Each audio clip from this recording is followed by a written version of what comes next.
नमस्कार, sky India TV में आप सभी का स्वागत है और मैं हूं आपके साथ भारती लूधी। आइए बढ़ते हैं खबरों की ओर। नरसिंहपुर में हुई जिला विकास समन्वय और निगरानी समिति की बैठक में स्थानीय सांसद दर्शन सिंह चौधरी, तेंदुखेड़ा विधायक विश्वनाथ सिंह पटेल और कलेक्टर रजनीश सिंह सहित 31 विभागों के अधिकारी शामिल हुए। इस बैठक में सांसद दर्शन सिंह चौधरी और विधायक ने जिले में अवैध उत्खनन, गन्ना किसानों की समस्याओं और ट्रेन स्टॉपेज जैसे मुद्दों पर चर्चा की। इतना ही नहीं, सांसद दर्शन सिंह चौधरी ने प्रशासनिक अधिकारियों को स्पष्ट दिशा निर्देश देते हुए कहा कि जिले में अवैध उत्खनन बर्दाश्त नहीं किया जाएगा और जिले के गन्ना किसानों को होने वाली समस्याओं से समाधान निकालने के लिए जिले के मिल मालिक, किसान और प्रशासनिक अधिकारी बैठक कर तत्काल हल निकालें जिससे किसान परेशान न हो।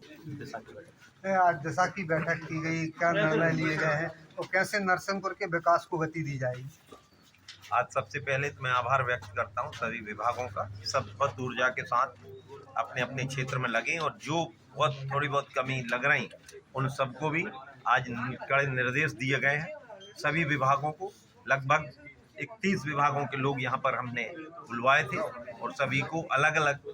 विस्तृत चर्चा करके लगभग 5 घंटे की हमारी ये बैठक हुई है। विस्तृत चर्चा करके और सभी को निर्देशित किया। SIR के काम बड़ी तेजी से चल रहा है, लोग सम्मानित भी हो रहे हैं, क्या कहेंगे? SIR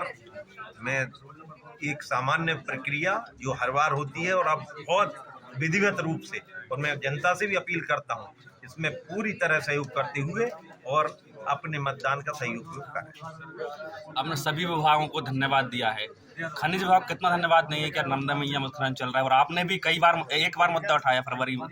पिछले साल सदन में। पिछले बार मुद्दा उठाया और आज भी सबसे ज्यादा कड़े निर्देश मैंने उस विभाग को सारे नियम से लेकर विधिवत, चाहे चिन्हांकन की बात हो, चाहे अवैध खनन यदि कहीं पर हो रहा है, आपके द्वारा भी कोई जानकारी मिलती तो कड़ाई से हम उसको बंद कराएंगे और जो चाहे वो रसीद में गड़बड़ी हो, चाहे अन्य प्रकार से गड़बड़ी हो, नर्मदा मैया में एक भी मशीन नहीं चलने के निर्देश पहले भी सरकार के हुए और हमने उसको कड़ाई से पालन करने को कहा और उसके लिए हमने बहुत सारे जो निर्देश वहाँ पर क्या माने आगे नहीं होगा? बिल्कुल हम आश्वस्त है और आपके माध्यम से भी यदि कोई गड़बड़ी की जानकारी लगती तो उस पर त्वरित कार्रवाई की आप किसान नेता भी रहे हैं और कहीं ना कहीं गन्ना किसानों की जो दुर्दशा है नरसिंहपुर में किसी से छिपी नहीं है। खास करके अब गन्ने का सीजन चल रहा है और शुगर मिल वालों द्वारा उसका शोषण किया जाता है। पिछले बार चतुर्भुज कंपनियों, कई कंपनियों द्वारा उनके साथ धोखाधड़ी भी किसानों के साथ की गई है। भारतीय जनता पार्टी किसानों की सरकार है। डॉक्टर मोहन यादव जी के नेतृत्व में लगातार और देश में भी प्रधानमंत्री जी के नेतृत्व में लगातार किसान हित के कदम उठाए गए हैं, उठाए जा रहे हैं और गन्ना की जहां तक बात है तो अभी भी कड़ाई से निर्देश कर दिया गया है। मिल मालिक, जनप्रतिनिधि, आम किसान और संबंधित लोग और किसान संगठन, इन सबको मिलकर संयुक्त प्रशासन के साथ बैठक भी उनकी अभी पिछले सप्ताह भी हुई, लेकिन अब आगे भी मैंने आज निर्देश कर दिए उनकी त्वरित बैठक करके जो उनकी डिफिकल्टीज हैं उनको समझते हुए और किसानों का शोषण पहले भी बर्दाश्त नहीं किया है और आगे भी बर्दाश्त नहीं करें। रेलवे की कई स्टेशनों की आपने मांग की थी स्टॉपेज की, चाहे साली चौका में ट्रेन का स्टॉपेज हो, गाड़ावाड़ा में ट्रेन का स्टॉपेज हो, अभी तक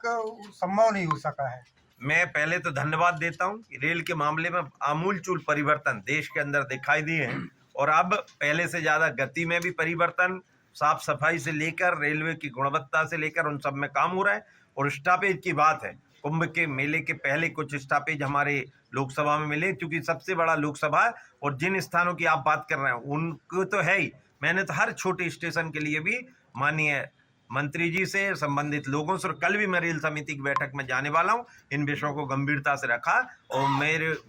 अपेक्षा भी और आशा भी है कि बहुत जल्दी हम उसमें सफलता